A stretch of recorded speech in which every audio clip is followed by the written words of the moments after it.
Mark, we're now going to go into what I have termed our rapid fire questions. Are you ready? Sure. When did you first know you wanted to be an attorney? Embarrassingly early. I'd say probably about age 4 or 5. And why? What was the attraction? I was at a diner in a small town in northwest Iowa where I grew up, Storm Lake, and I was arguing with somebody who was sitting there. I was with my grandparents, and one of the waitresses said, "You know, you ought to be a lawyer when you grow up." So it sounds good. Do you have a favorite attorney or a group of attorneys to litigate against? I would say that's a long list. I would hate to rank them, but there certainly are a number that I like seeing because they're capable and frankly, I've developed a level of trust with them, and I find them, to be honorable. You know, I'm going to push you a little bit to name names, right? Sure. Give me 2 or 3, no particular order. Well, 2 or 3 is that's too few. I do a lot of work on the other side of Steve Berman. I like Steve Berman. I like Adam Levitt. I've known Adam for a very, very long time. I like, different generations, more my generation, I guess maybe a little older than me. I'll probably get in trouble with John Cuneo, sure. Nick Chimicles, sure. Younger, Joe Sippert, and others that, Alan Mansfield in San Diego, yeah. I think is a very solid lawyer and a very honorable guy in my view. Tim Blood, I'm forgetting a lot of people. Sure, sure. No, but that gives us a flavor. So in your opinion, over the last 5 years, what has been the biggest change to the class action landscape?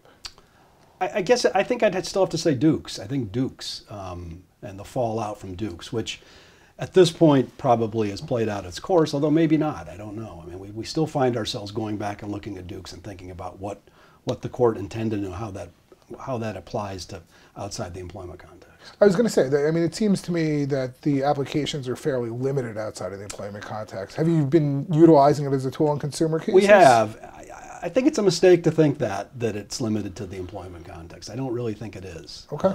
But by the same token, I don't think, like many other recent Supreme Court decisions, I don't think it was intended to be the death knell of class action. Sure. So I think you can overread Dukes easily, but I think it still has certainly currency in this day. What is your favorite legal movie? My favorite legal movie? Probably The Verdict.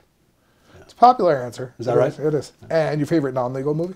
Pat and Stripes. That's a close call. Usually something with the military. Something with the military. Drama, comedy, yeah. dramedy. Right. Doesn't matter. Is there a particular book that you've gifted to others in your career more often than another book? That's a good question. I've given the Tractatus to a few people, and the Philosophical Investigations. And then I think Guido Calabresi's Tragic Choices would probably, as I think back, that'd be the top of the list. He was the dean at Yale Law School when I was there. Interesting. So speaking of law school, what was your least favorite law school class and why? Oh, I don't know that any of them were a least favorite. I mean, Yale was a pretty relaxed place back then, so it was. Is that so? Yeah, it was. It would be it'd be hard to find one that was really unbearable. Wow. Yeah. Well, I have to say, in all the times I've asked this question on this series, no one has not had a class that they particularly loathed in law school. So maybe that says something about you. Mark, what do you find to be the biggest growth area in class action law? I think there are several. I think that the claims have started to filter into new industries that didn't see these types of cases before. I mean, the auto industry has been a target of these cases for a very long time, but you start to see it in food and cosmetics. Those seem to be areas where there's more filings than there used to be. And I think that the standards have yet to be articulated in those areas, and I think that's part of the reason why we see a lot of filings, because no one quite knows what's a viable claim and what isn't. So do you think as the FDA clarifies positions, there's going to be more, I guess it depends how they clarify, but once there is some sort of standard on all natural or something like that, how does that affect the practice? I think that will only, though, take away a category of claims. I think there's still a lot of efficacy claims that really don't have much to do with that. Right. and a lot of very spirited debate on both sides of those cases in terms of what's efficacious and what isn't, who has what burden, and how do you address those things. Right. For the plaintiff's bar, which is the worst case? Carrera, Concepcion, Dukes, or Spokio? I think Concepcion. You know, I think arbitration is a big problem for the plaintiff's bar. Yeah. There are, to be sure, you know, a broad category of products that aren't going to ever be subject to arbitration, but for those that are, you could quite, I think, conceivably see a broad category of cases just falling off the map. Sure. Do you have a particular nonprofit, whether it be legal or non-legal related, that's near and dear to your heart? You know, my high school back in Omaha would be pretty high on that list. Really? Interesting. Why? What was it about your high school? Just that Well, formative years? Just a Jesuit high school in Omaha.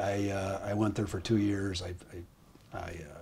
From my hometown in Iowa, and so I have a kind of a fondness for that. It's a low budget operation. So right. They get a lot of bang for the buck. Would you advise the next generation to go to law school? Well, I have 5 kids, and so far not a single one has gone.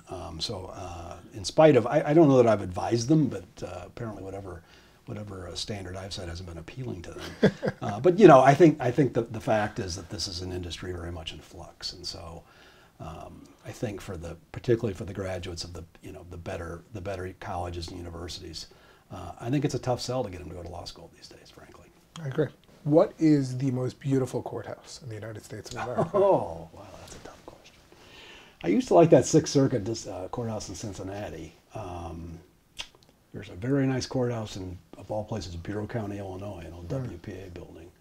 And there used to be a really nice courthouse in my home county of Buena Vista in Iowa. It'd be hard to rate them. A lot of them are good. On the other hand, I don't mind the new cookie cutter federal courthouses either. I kind of like the look. Right. So, imparting, if you had one piece of sort of poignant advice to impart upon a young lawyer, maybe someone just starting off at your firm, what would you tell them? I think, more than anything, I think, maintain your credibility. I think that's the most important thing you can do with clients, with opponents, and with courts. And I see a lot of lawyers that don't seem to recognize that. And I think that's a big mistake. Mark, this has been great. Thank you so much. Thank you.